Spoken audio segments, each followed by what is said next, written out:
Hello and welcome to another episode of my Working with Evernote series. My name is Carl Pullein, and this week, after all the criticism that I have kind of given Evernote over the last couple of weeks, this week I want to change that and I want to tell you about some of my favorite things about the new Evernote. Now, I'm very much on the fence right now. I've been with Evernote for such a long time. It would just be a huge pain for me to move to another app.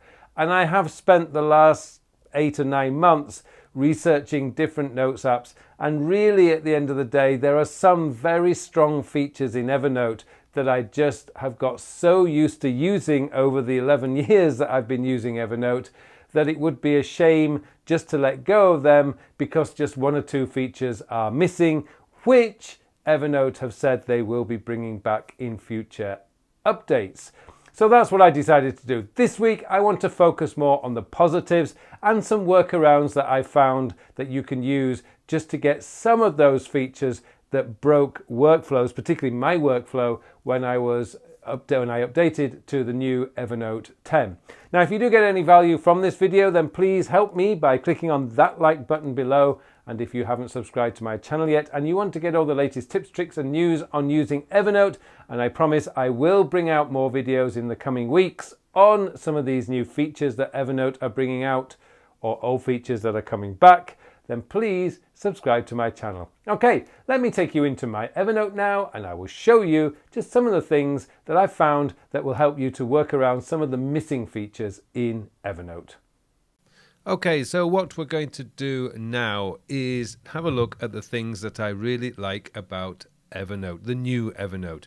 Now let me start off with the first one, which is actually Evernote's dark mode. Now I'm not usually a big fan of dark mode, because a lot of apps, when they brought out dark mode, they just added it and didn't really think very carefully about contrast. And one of the things that I have noticed about dark mode is the contrast usually between bold and regular text is not usually very strong. But Evernote have done a really good job, as you can see right here. And the other thing that I like about the way that Evernote have implemented dark mode is the fact that what I can do is I can easily switch between dark mode and light mode. So I have the 3 choices, and I wish more apps would do this. Todoist does it. They allow you to choose whether you want dark mode or light mode. And there are some apps where I prefer light mode. When I'm using Pages, for example, and I'm writing documents, I prefer light mode. But when I had a look at the dark mode in Evernote, I thought, wow, this is really good. I also quite like the light mode. The light mode is very nice too. But for some reason, I'm going with Evernote's dark mode because I just really think they've done a fantastic job doing this. You've got the 3 shades of dark, if you like. You've got almost black on the left. You've got a slightly darker grey in the middle, and then the note is actually in a lighter grey. It works very well. Now, a couple of things that I wanted to do was a little bit of housekeeping. Since I did my first video on the new Evernote, Evernote have given us now a keyboard shortcut for us to be able to get to the search. Now, on a Mac, the keyboard shortcut, I'll just come out of that. On a Mac, the keyboard shortcut is quite simply Option, Command, and F, and that will bring up the search function. Now, I do believe Command J is coming back sometime in the future, but for now, what you can do is on a Mac, you use Option, Command, F, and that will give you direct access straight to the window. It's a lot faster when you have a keyboard shortcut for search, because it's one of the things that I use every single day when I'm using Evernote. So for those of you on a Mac, it's Option Command F. You hit that and that's going to bring it straight up to the search window. Now, for those of you on Windows, I'm not sure what it is, but what you can do is you can go into, I'm going to be able to find it up here, but if you go into your edit function at the top, you'll see search notes, And there you'll see the keyboard shortcut to the side of that, so you can learn which way to do that. So that's the first thing that I really like, or the second thing I really like. So we've got dark mode and we've got the quick search now. Now the other thing that I did have a big issue with, because it did break my workflow, was the Classic Note link. Now on a Mac it was called Classic Note link. It disappeared. Now what you could do is you can go up here and it says copy internal link. Now as I've mentioned in that first video, when you do that and you take it outside of Evernote, it posts the web site address, the URL for the website.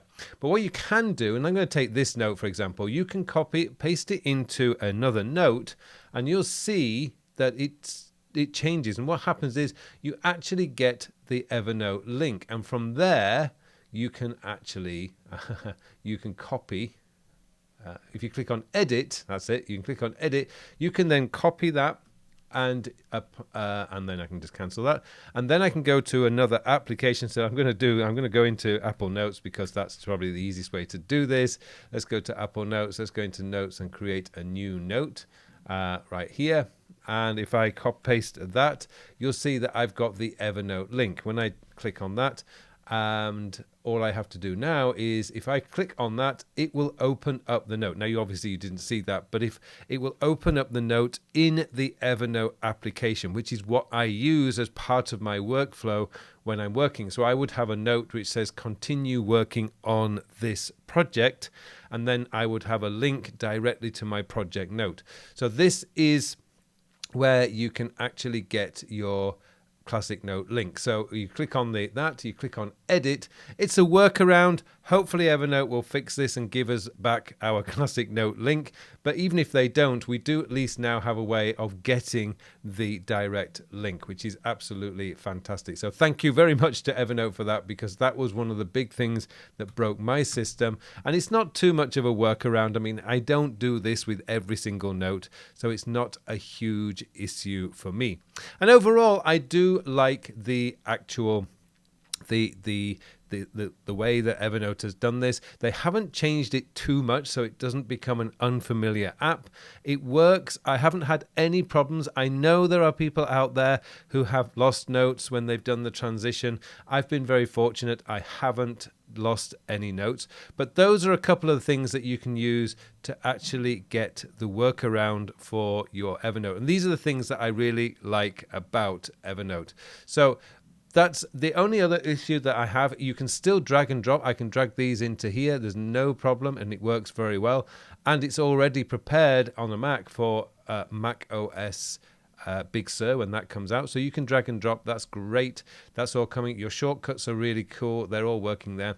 What I'm going to do over the next few weeks is I'm going to show you how I'm structuring Evernote, because the problem is with Evernote being in transition for the last 2 years, I've not been doing any big changes to the way I've structured Evernote, and it's become a bit of a mess. So throughout the next few months, towards the end of this year, I'm going to give it a really good clean out. And for the time being, I am, as I mentioned in the title of this video, I am going to stick with Evernote. I am very familiar with it. The pain I would have of having to move to another app when I'm on balance is just not worth it, because Evernote, at least it works. It's something I'm familiar with, and I'm going to continue using it for now. So there you go. Those are just some of the quick fixes that I wanted to cover, and one of the reasons why I'm sticking with Evernote. I do like it. I have a love affair with Evernote. I've never really felt that comfortable with another app. I'm sure I would if I gave it plenty of time, but as I say, I've been with Evernote for such a long time. I think it's 11 years now. It would be very, very difficult for me to quit Evernote completely. So for now, I'm quite happy to work with the workarounds, and I am getting quite used to my quick search, because that's how I've always navigated around Evernote. I haven't really used the tags, although I do use the notebook. So there you go. Thank you very much for watching this video. If you do have any questions, please put them in the comments below, and I'll try to get back to you as quickly as I can. It just remains for me now to wish you all a very, very productive week. Hello, thank you very much for watching my videos. Now I have something exciting to tell you about. Recently I have developed a brand new time management system. It's a system designed to manage your time in the 21st century. The world has changed a lot over the last 20 years. In fact, it's actually changed a lot this year. And what we need now is a system, a time management system that is very easy to use, easy to maintain, so that you can spend more of your time doing the work. And that's what the time sector system is all about. It's going to change your whole belief system about the way a time management system should work, because this focuses on when you are going to do the task. And let's be honest, it doesn't matter how motivated, inspired, or how urgent something is. If you don't have time to do it, it is never going to get done. And that's what this system is built around, getting your work done, so you can spend more of your time doing the things that you want to do. I hope you join me in this course. The full details of the course are in the show notes below, so please join me, and thank you very much for watching this brief video.